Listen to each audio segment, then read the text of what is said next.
अगर आप भिगोए बगैर धनिया के बीज सो करेंगे तो उसका जो जर्मिनेशन है वो तकरीबन 8 से 10 दिन ले लेती है। और अगर हम उसको ओवरनाइट भिगो लें और उसको भिगोने के बाद थोड़ा सा खुश्क करके फिर लगाएं तो वो तकरीबन चौथे दिन जो उसकी जर्मिनेशन या 5वें दिन स्टार्ट हो जाती है, तो स्पीड अप हो जाता है जर्मिनेशन का प्रोसेस। इसकी मिट्टी को आपने नम रखना है। अपने घर में धनिया लगाना हो तो ग्रो बैग, गमला, क्यारी, एनीथिंग, लेकिन एटलीस्ट धनिया ज़रूर लगाएं अपने घर का। अस्सलाम वालेकुम दोस्तों, मैं हूं आपका जावेद इकबाल। आपको याद होगा आज से एग्जैक्टली 12 दिन पहले हमने कोरिएंडर यानी धनिया के सीड्स लगाए थे ग्रो बैग के अंदर, और ये जो रेक्टेंगुलर क्यारी है हमारी, इसके अंदर, और इसके अंदर सॉइल मीडिया था जो कि सॉइल लेस मीडिया था, यानी कि मिट्टी नहीं थी। और इसके अंदर नॉर्मल जो सॉइल की रेसिपी मेरी है 50% बालू मिट्टी और 50% उसके अंदर ऑर्गेनिक मैटर, तो वो हमने मिक्स किया है। इस ऑर्गेनिक मैटर में वर्मी कंपोस्ट भी थी, इसके अंदर पीट मॉस भी थी, इसके अंदर थोड़ी सी ऑर्गेनिक कंपोस्ट मिक्स करके मैंने डाली थी, और इसको कवर किया था परलाइट और पीट मॉस के सॉइल लेस मीडिया के साथ सीड्स को। इसकी माशाल्लाह 100% जर्मिनेशन हो चुकी है। और ये पहले हमारी दूसरी बालकनी में था जो नदरन साइड पे हमारे घर की, तो वहाँ पर थोड़ी रोशनी, थोड़ी क्या बहुत कम धूप, मेरा ख्याल शायद 1-1.5 घंटा भी नहीं आती, तो उसकी वजह से जर्मिनेशन सारी होगी। लेकिन आगे अब वो बहुत ज़्यादा उसको जम वाला इफेक्ट नहीं आ रहा था। यहाँ पर वो अभी मैंने आज प्लेस किया है, इसको भी प्लेस किया है। ये सॉइललेस मीडिया है, इसका रिज़ल्ट कुछ 50-60% आया है।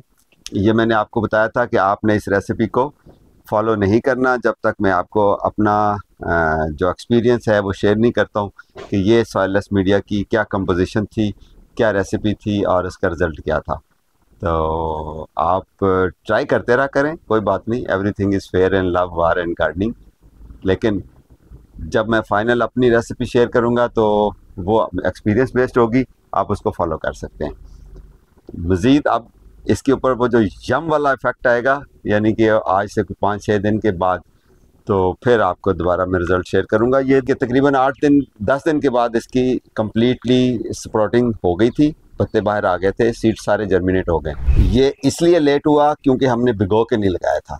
और आपको अभी पता होना चाहिए कि अगर आप भिगोए बगैर धनिया के बीज सो करेंगे तो उसका जो जर्मिनेशन है वो तकरीबन 8 से 10 दिन ले लेती है। और अगर हम उसको ओवरनाइट भिगो लें और उसको भिगोने के बाद थोड़ा सा खुश्क करके फिर लगाएं तो वो तकरीबन चौथे दिन जो उसकी जर्मिनेशन या 5वें दिन स्टार्ट हो जाती है, तो स्पीड अप हो जाता है जर्मिनेशन का प्रोसेस।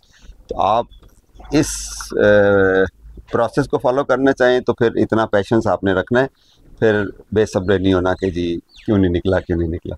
और अगर आप भिगो के कर लें तो फिर थोड़ा स्पीड अप हो जाएगा। हाँ, इसकी मिट्टी को आपने नम रखना है, और नमी बरकरार रखेंगे तो इसकी जो है वो जब तक ये 2-3 इंच के नहीं हो जाते हैं उस वक्त तक ये बहुत ही अच्छी इसकी ग्रोथ होती रहेगी। ग्रो बैग के अंदर वैसे भी जो है वो ओवर वाटरिंग होती नहीं है, और इसका ड्रेनेज चूँकि बहुत अच्छा होता है, तो इसलिए ड्रेनेज वो ओवर वाटरिंग का इशू नहीं है, स्पेशली जब ग्रो बैग में। लेकिन अगर आप गमले में लगाते हैं तो ओवर वाटरिंग नहीं करनी, नमी बरकरार रखनी है। नमी 2 सूरतों में बरकरार हो सकती है, मुनासिब तरीके से पानी दे जब मिट्टी खुश्क हो, और मिट्टी वेल ड्रेनिंग होनी चाहिए, यानी कि पानी इसके अंदर रुके नहीं। तो मज़ीद इसकी अपडेट मैं आपको शेयर करूंगा आपके साथ, इंशाल्लाह you will be happy to C.